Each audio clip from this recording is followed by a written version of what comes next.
Hey everyone, Jim T. Graham with RCGroups.com, and we are once again joined by the infamous or famous Mike Mayberry. Infamous isn't really a good term. I'm sorry.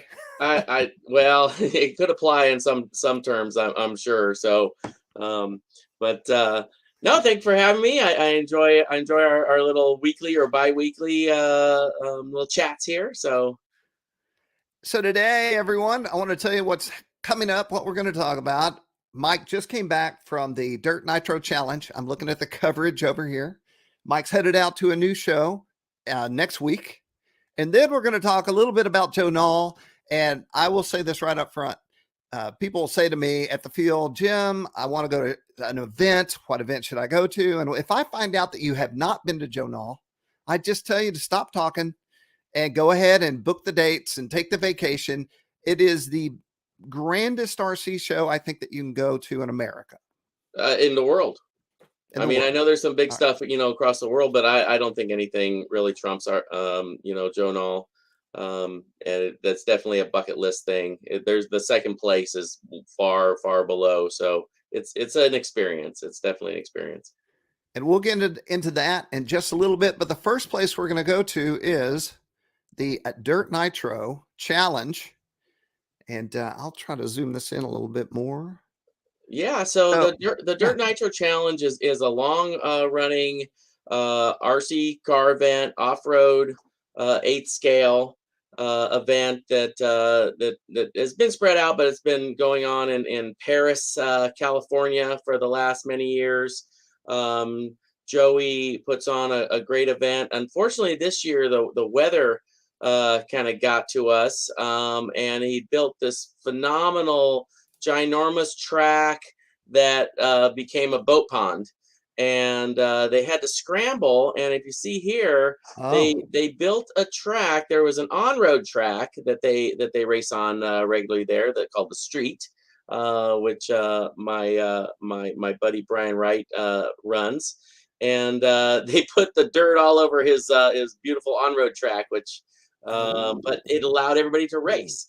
So it was a smaller venue compared to what they normally are used to with the Dirt Nitro Challenge, because it really is a challenge. The track becomes really difficult.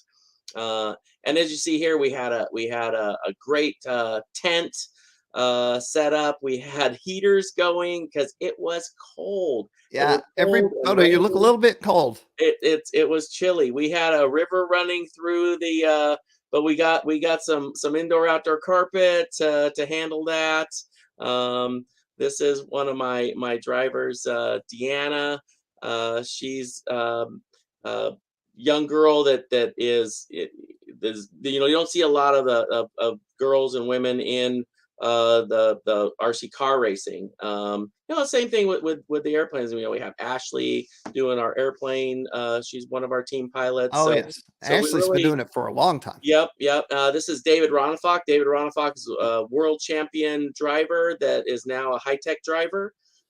He is going to help with development of product and use our product on a world scale. So we're real excited about that. We had him after the event. He came down, and we treated him to dinner at Sean's house. So it's more of a family type of atmosphere for us, as you know. And then he was able to visit the shop, and but we had a really good time.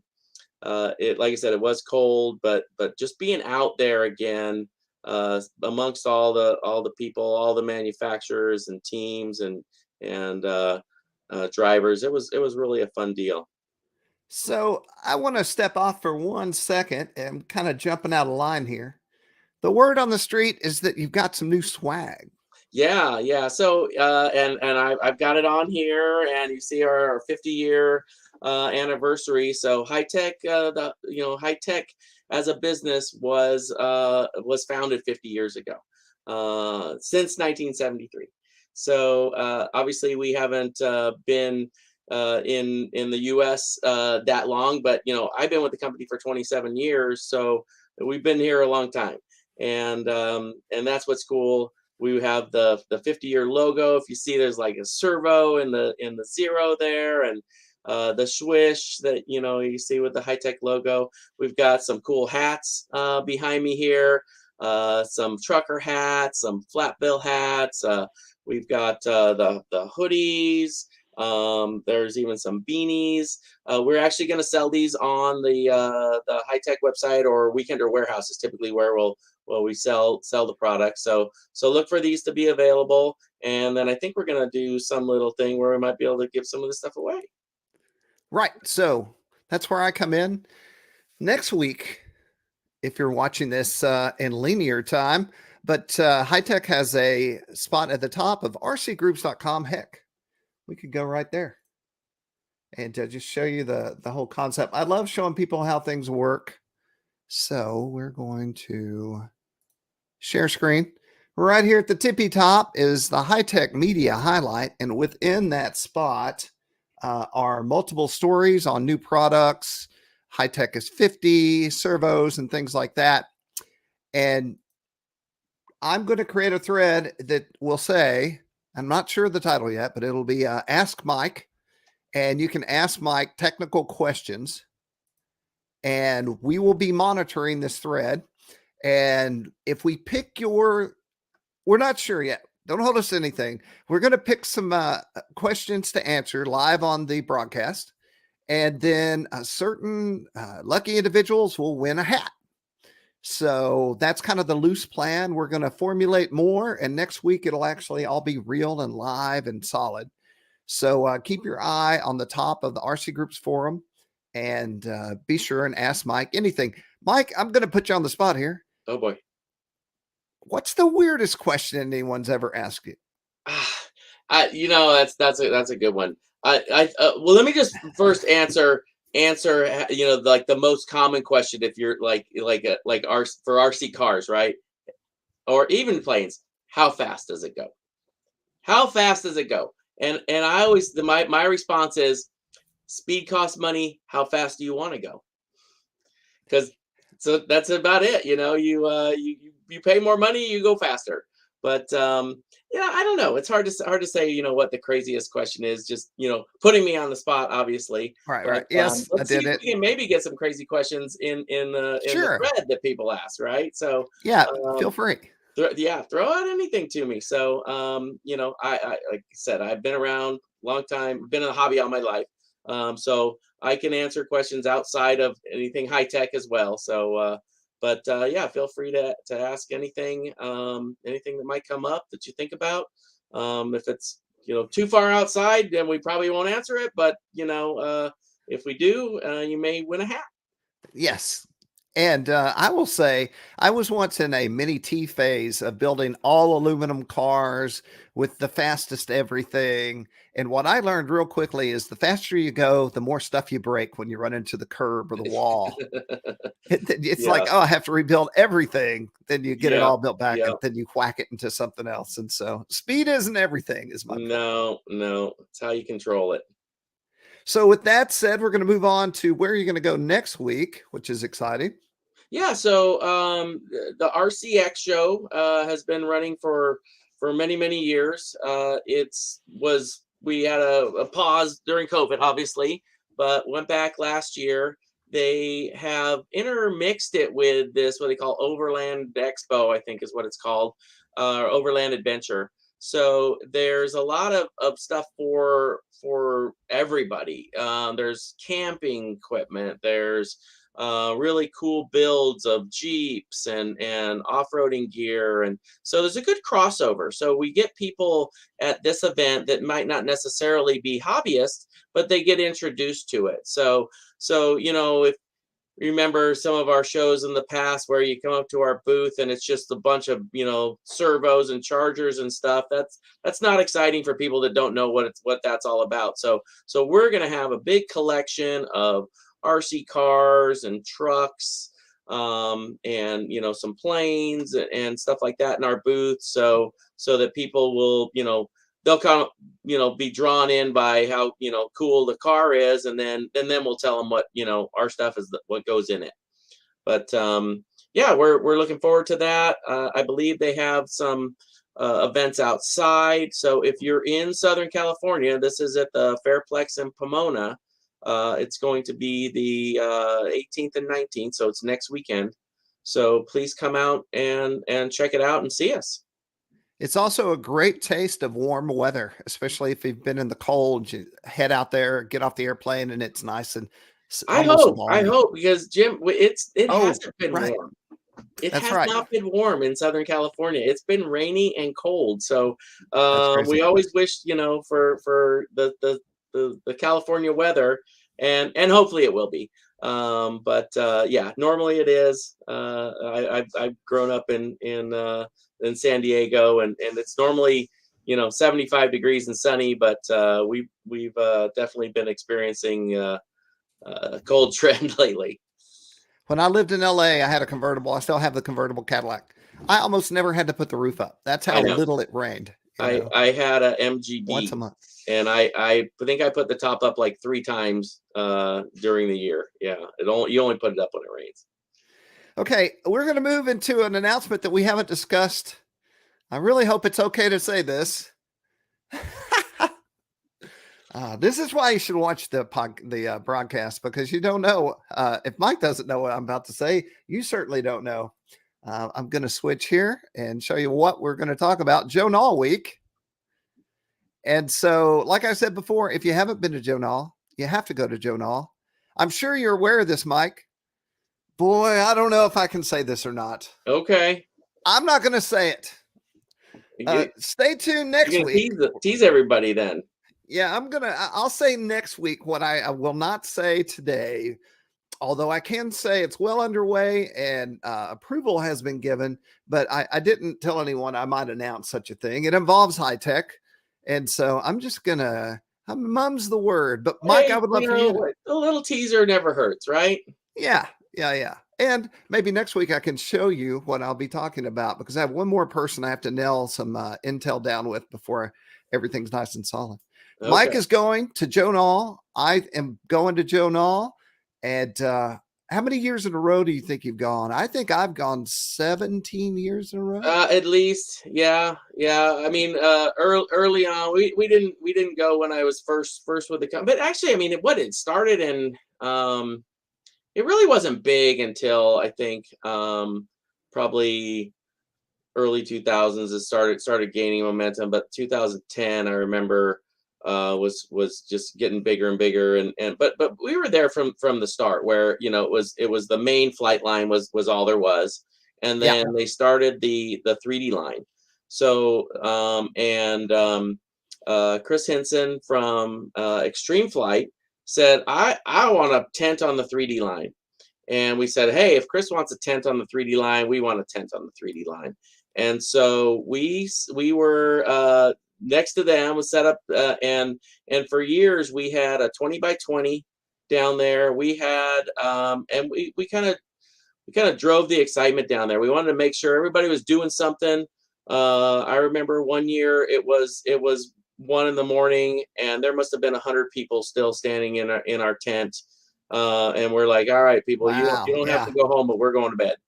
Things Um, get a little crazy at nights. yep. But the last few years, we have not had the big tent, and everything kind of scaled back a little bit. That's a good picture. Yeah. Everything scaled back a little bit, and we had a setup on the vendor row. There's vendor row now, so we'll have a little 10 by 10 on vendor row, so you can come and see us there. But we are going to have a 20 by 20 booth on the 3D line, and it's going to be like the old days with Hitec and Nice. driving the vibe. So please come. We got a ton of team pilots. We may even bring some out from retirement, is the Yeah. goal, and to just be out there and have a lot of fun. And like I said, we got the 50-year anniversary, lots of swag that we will be selling some of the stuff. We'll be giving some of the stuff away, and Hitec products will be available for sale through the vendors. But the big thing is that we're gonna be there in force with the same criteria we had in the past, where it's just let's go have some fun. It really is, and these pictures really illustrate. Um, it's just a main line full of really amazing airplanes, and then the 3D line has a lake, Yeah, and you'll that's a see great picture action like there. this. It's Yeah. funny. I have taken like this picture. I literally have this picture that I took. So he and I must have been standing at the same place. I Uh-huh. say if there's no smoke, I don't want to even take a picture. It's all about the smoke with these big birds, if you ask me. But Yeah, all the information is here. we got a good picture last year where we had the whole team out, and we had JJ was behind flying his plane with the smoke on right behind us. So we'll have to scrounge up that picture somehow. We will. So just one last thing to say. You're looking at the main line here. Well, is this all the same or different? Yeah, there's a couple of multiples here, but I it think really gives you, that's triple shot. yeah. So it's Yeah, like here's a because I'm like, wait gazebo a and here's second, it doesn't do yeah. that. But it gives you an idea of just the planes on the grass, and like this is my favorite shot to take Yeah. every year. Just fully dense airplanes all the way down the line. It's Yeah, you great. don't even realize. I remember walking down, just doing a video, walking down that line, and it just keeps going and going. It's at least a quarter mile of solid airplanes And and the we're tents. talking $8,000, $20,000 birds, Oh yeah. I $30,000 mean, it's jets. crazy stuff. Yeah, I mean the best of the best. I mean, this is the place to see it for sure. And then there's the electric line, which is just the stand. There's no, it's just electric. So that has grown into, it's almost like three separate events. Um, they were doing some heli stuff. I don't know if they still do that much. It's not nearly as big, but they've got a control line area that they have now that gets a And then lot the of lake. attention. Yep, the lake flying. So you've got the main line. You've got heli. I think there's even an FPV course somewhere. So yeah, it's unlike any event in the world. It's something to see. Um, you know, bring a camper. We're gonna rent a trailer to be delivered. So to stay on site. We're going to go through like RV share or outdoorsy or something like that. So anybody that is looking to go and maybe they don't have their own camper, you can just rent a camper, and you don't even have to drive it. They can Yeah, show they up and put it drop it in. off for you. Yeah. Hey, I'm going to show a video. This happened, I guess, last year. It's had over 600,000 views. And Oh, I think I Mike, I'm know. sure you've seen it. Yeah, yeah, yeah. I would estimate the value of this jet at about $33,000. I can tell you this as a guy who's seen a lot of jets crash. When a jet crashes, here's what's left: nothing. Not even the Nothing. pilot figure usually survives this. So Bob Sadler was on the main line, and he'll occasionally ask people to do things. I think this was a natural occurring event, and I'll tell you what happened after we hit play. So let's just watch.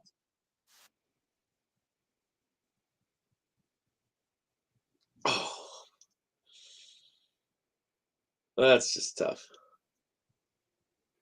So this dang video went crazy viral immediately. Jason was like, somebody wants me to share it. I'm like, don't give it to anyone. Put it on YouTube, man, right now.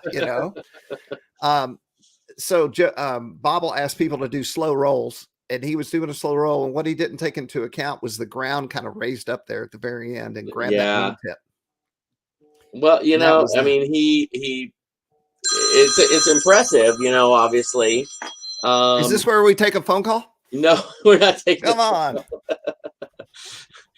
I did mute my regular phone, but so yeah, and you watch these guys, and it really is amazing to watch some of these guys fly and how low they get and everything, and it's almost like you don't expect them to crash, and Yeah, because right. they don't crash very often Usually. yeah, but they have the confidence to fly the plane that low, and evidently the pocketbook or because I would be too scared. But Not me, man. it's just part of it, the crashing. I always say there's two types of RC planes. There's the ones that have crashed and the ones that are going to. So I'm gonna update you. There's three kinds of RC the three, planes. okay. Ones that have crashed, ones that will crash, and ones that are crashing right now. It was okay. And just like that, at least a dozen planes just went in. Yeah, right now as we speak. I did PS talk to the pilot of that plane, and he was cool with us posting it. And he said that his people started subscribing to his channel like crazy after he crashed that plane. So the Yeah. question is, how much marketing value is there in crashing a $30,000 plane? I don't. Yeah, I will tell you that our best demos have always been of plane crashing. So People love it. I will stop here. But the first time I crashed a plane, my friend was teaching me how to fly, and all the old guys were in the seats, and I crashed my plane. They were going left, right, up, down, and I just smashed it. And as we were walking out to get it, I was shaking my head, and I said, "Man, I feel so stupid." And Brass goes, "Jim, that's why they come out here. They want to see you crash." I was like, "Oh, well, that takes pressure off." yeah, there you go. I got no problem doing that. All right, everybody. So we have talked about the Dirt Challenge. RCX is coming up next week. We're going to try to get a little bit of coverage out of that. And once again, keep an eyeball on the Hitec section there on rcgroups.com. I will ride herd on that and try to get everything loaded and up there for you to see. And be sure to join us next week. Hit the subscribe button if you haven't, so that you'll know that we're going to tell you about something that could be super cool for Joe Nall and Hitec and RC Groups coming up. At this point, it has to happen. Teaser. We'll make it. All right, I'm Jim T. Graham with RC Groups. We've been hanging out with Mike Mayberry of Hitec, who celebrates their 50th anniversary. Thanks, Jim. Yes, sir. See you next time. All right, y'all.